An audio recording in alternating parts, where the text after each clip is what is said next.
Daming ano, libreng pagkain ah. Daming pagkain inags ah. Ayan. Lumating yung Amazon ko. Ayan. Inauna natin si Inags. Ayan.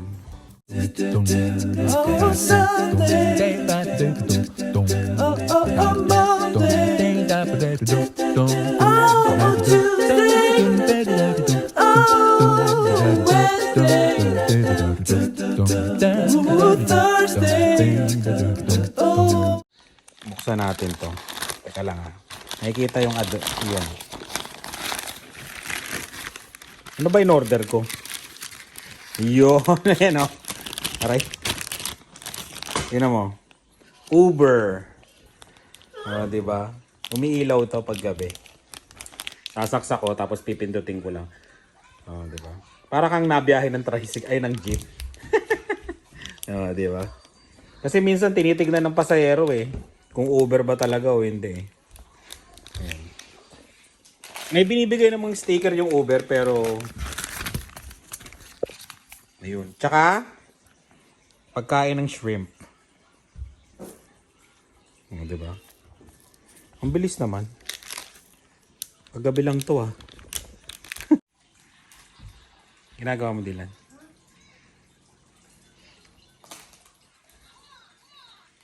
Dylan, ano yan? Baby. Ayan.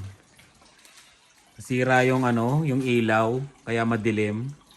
Hindi ko alam kung bakit. Oh, umorder na ako, di pa nga dumadating eh. Tagal na rin yan, yung ilaw na yan, 3 taon, no? 3 taon na kasi yung ilaw. Bumigay na. Pero titingnan natin, mga troubleshoot, baka gumana pa. Ayan, kaya ang dilim nila, di ba? Iyo. Tingnan nyo sa labas. Di ba? Oh, nagtutunaw na. Parang sa Alberta rin, no? Yung kila Inags, yan, nagtutunaw na rin.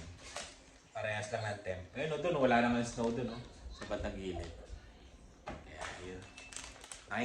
Nakikita na yung ano, tagumpay. Pero may snow pa to feeling ko, no? May. Saan? Pinatubo. Pumunta sila sa Pinatubo, no? Ang galing, no? Ang vlog, no? Kaya ang gandang tulong ng ano, yung mga vlog, eh, no? Nakakarating kung saan-saan, eh, no? Kaya, may message ko rin yan, sila Beck and Kai. Sana mag-guest sila sa Spot Pinoy. Yan. Kaya, yun. Maya na lang ulit. Palit tayo. Car wash tayo eh. Palit tayong barya.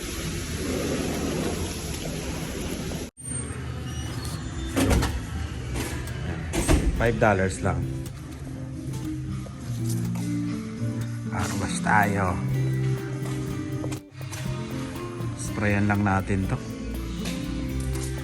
Para pag bumiyahe tayo mamaya, di ba? Hindi naman masyadong madumi.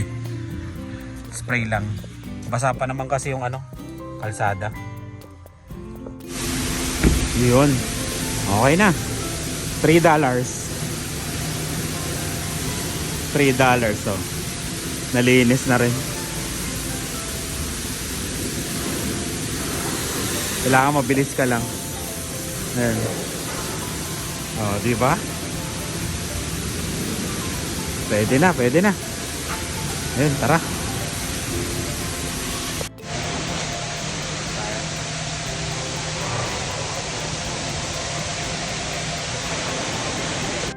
Yan. Sinundo ko na si Lani. Ganyan pala yung ano, yung apartment na yan, no? Oh, isang pa ganon, isang paharap dito. Yung ano, kala ko magkatapatan. Mag-ano pala sila. Isang pa ganon. Ang dami oh, tingnan mo, isa, dalawa. Isa, natayo na dun sa dulo. 1, 2, 3, 4. Apat, ilan Ay, yan? balit Oh? lang yun nandun. Oo, ilan yan oh? Ilang pinto kaya yan? Kasi alam ko parang basement yata nila yung sa baba. Parang isang, isa, dalawa, tatlo. Marami ding unit yan. Malalaman natin kung magkano yan. Hindi kaya isang bahay, isang ganyan, no? Ayun ang pintuan. Panalo yan kasi tapat lang nila yung Tim Hortons, oh. Tapos yung Walmart, tapos yung ano nga, 'di ba, yung balita dito sa amin, magtatayo ng Costco. Kaya yun, maganda. Tapat pa yung park, no? Parking. Tapos yan, yung bakante na yan, susunod, meron na rin yan. Yung mga Winners. Ano yan, winners, ganyan. Wala nang winners dito, di ba? Jollibee, lagay mo na rin yung Jollibee. Mag-a-apply ako doon. Pag Jollibee. Kahit isang araw lang, isang linggo, no? Para may discount ka. Nag-wisik ako kanina, $3. $3. $3 lang pala. Kailangan mabilisan. Katulad ng ginawa dati. 6 pa lang, no? Bubuhayin ko yung Uber ko. Kasi 7 naman kami kumakain. Sana tumunog para makakuha ko ng pasahero bago kami mag-dinner. Pag hindi tumunog, edi dinner na. Ganun lang yan. Abang-abang lang. Tunaw na yung mga snow, no? Wala na. Ito Spring na, spring. Pero isang snow pang malupit yan. Kagabi nag-snow pala. Oo, isang malupit pang snow yan. Ano yan? siyang Para siyang ano, yung may asukal na pilipit, no? May asukal talaga yan. Yung ano, pilipit. Ano siya, twist? Bago yung ano, ang tawag, twist. Mamaya, kakain tayo ng kanin. Mamaya na nga ito pang ano to. Dessert. Grabing asukal, ah. Magkano isa niyan? Bawasan ko pa nga yan. Magkano to? Kasi $10 to pero may discount ako. Yun. Yun. Tapos na naman ang isang 8 oras. Ay, masaya tayo ngayon kasi bukas rest day na natin. Ay, hindi pala. Isang araw na lang tapos rest day na. Ayan, grabing pagod ngayon. Hindi na wala ng ano, ng trabaho. Kasi minsan nawawala ng task yan, trabaho. Tapos yun, makakarelax ka ng konti. Yung nga lang, pag nag-relax ka, bababa yung performance mo. Sayang din yung mga hinataw mo, di ba? Kasi di ba, nabanggit ko sa trabaho namin dito, ano, may bonus. Kaya yun. Kaya, pag tumigil din, parang nanghihinayang ka rin. Hanap ka rin ng trabaho. Yun. Computer kasi nag-uutos doon sa amin eh. Pag nagpo-forklift kami, may task siya. Tapos computer yun. Kailangan mabit mo lagi yung task para may bonus ka. Every day, pagka na-target mo siya, lumampas ka sa target yun, may bonus ka. Pagod, hingal din. Bali, hindi ko susunduin si Lian ngayon. Tapos kukuha tayo ng pizza kasi pizza. Basta yun. Rest day ni Lani kasi, tapos si Dylan wala rin siyang pasok. Ngayon nag-request sila kaya order na ako. Wait na lang tayo dito kasi minsan pagdating ko doon, ano pa, ginagawa pa, matagal kong naghihintay doon. Hingal din ng konti. Ayun pala, pag-usapan na lang natin habang naghihintay tayo. Yung mga sinasabi nila na ano, na toxic na Pinoy yan. Epal na Pinoy yan. Kumbaga, marami ba daw talagang epal na Pilipino dito sa Canada? Yan. Kasi dami nagme-message sa akin eh. Nagme-message sila, sabi, Kuya Mark, papunta na kami dyan sa Canada. Marami kami napapanood na nagsasabi, marami daw epal na Pilipino dito sa Canada. Sa trabaho nyo ba marami? Sabing ganon. Kasi nabanggit mo dati na maraming Pilipino sa sa trabaho nyo, di ba? Dito naman sa trabaho ko, wala namang masyado. Kasi magkakilala naman kaming lahat dito, karamihan na kasi mga Pilipino yun. Nagkakabatian naman. Bira naman. Meron at meron, hindi mawawala yun. Yung mga ganon. Pero hindi naman yung malaki kasi itong warehouse eh. Sobrang laki. Pakita ko tapat ko. Ayan malaki kasi. Ayan, di ba? Kumbaga, kung meron kang nakikitang epal o toxic na Pinoy, galit ka. Ayan. Pwede mo siyang iwasan, di ba? Kasi malaki nga itong warehouse. Kahit sa department nyo, Kunyari sa amin, 'di ba? Malaki eh. Kumbaga pagalaw-galaw kami, 'di ba? Kung saan kami napupunta. Kaya 'yun, kung may problema ka dun sa isang tao, at least hindi mo masyado siya makakausap, pwede mo siyang iwasan, 'di ba? Ang mahirap kasi sa mga yung katulad ng Tim Hortons yan, McDonald's. Kumbaga isang station lang kayo. Kumbaga kung may hindi ka gustong tao doon o ano, 'di ba? Mahirap iwasan kasi maliit lang eh. Maliit lang yung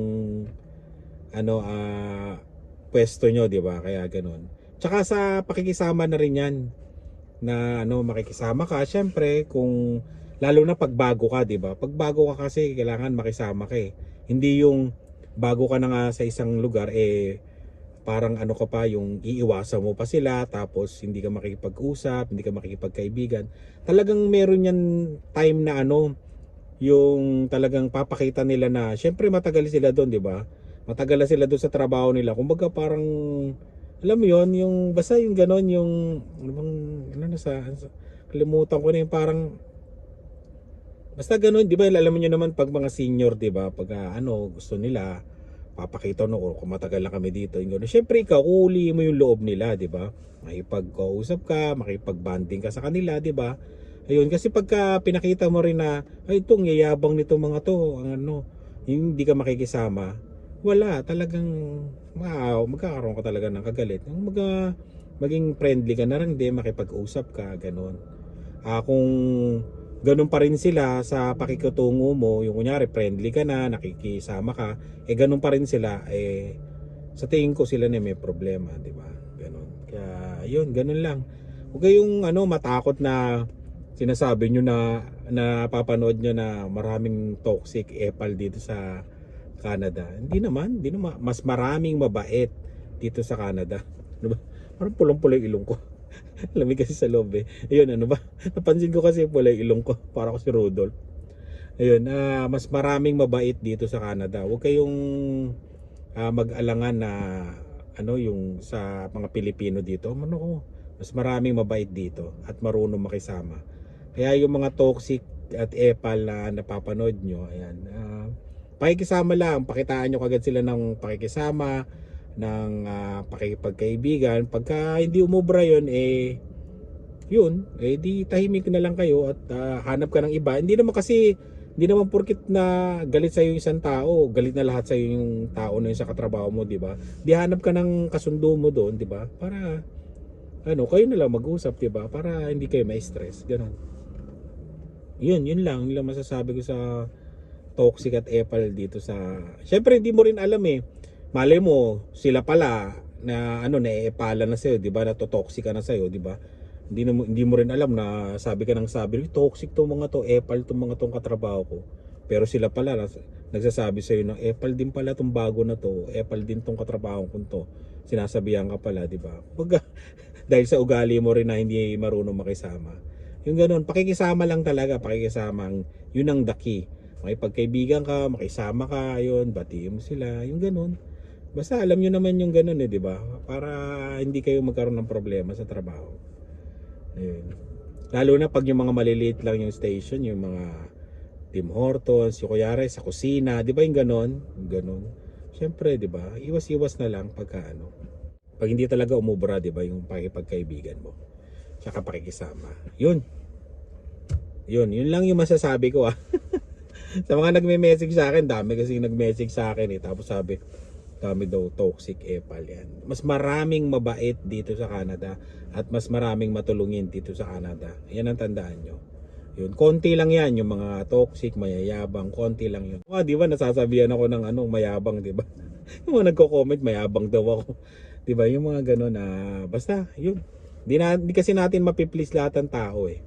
Talagang meron at merong magagalit sa'yo. Yun talaga. Yun lang sa tingin ko. Kahit anong gawin mong mabuti, meron at merong maaasar, may inis sa'yo at basta magagalit sa'yo. Yung ganun. Yun lang. Pabayaan mo na sila, yung mga ganung tao. Pabayaan na lang natin sila. Kasi at the end of the day, maging masaya ka lang. Pabayaan mo silang may stress, di ba? Maging masaya ka lang, ganun lang. Huwag mo silang pansinin kahit anong sinasabi nila, di ba? Kahit sa akin dami sinasabi, di ba? may mga nagme-message sa akin. Ganun talaga. Ganun talaga ang buhay. Peace na lang, 'di ba? Ganun. Happy, good vibes, 'di ba? Ganun. Yun. Basta yun lang masasabi ko sa toxic at epal na Pinoy dito sa Canada. 'Di ba? Kaya kunin na natin yung pizza at pizza. Ayun. Maraming salamat sa laging panonood. Ingat po kayong lahat at yun, good vibes lang. Huwag nyo kalimutan, Spot Pinoy, yan po. Spot Pinoy, yan. Maraming salamat po. Malapit na kami mag 1,000 subscriber. Yun, maraming salamat sa suporta. At maraming salamat sa mga nag-guest na mga vlogger, yan. Na nag-guest sa Spot Pinoy yan. At marami pa tayong kukontakin na mga nagbablog at mga ordinaryong hindi nagbablog, yung mga ordinaryong mamayan dito sa Canada na Pinoy, yan. Mag-message lang kayo sa akin o kaya sa Carino Family o sa Spot Pinoy o kaya kay Rice o kaya kay Ina, yan. Message lang kayo at yun. Pag may time kayo, pwede namin kayo isama sa Spot Pinoy, yan. Kuntuhan lang tayo, yan.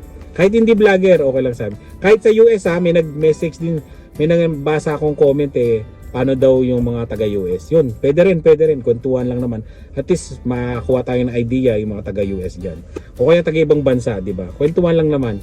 Ayun, maraming salamat ulit sa laging panonood. Ingat po kayong lahat at good vibes. Salamat!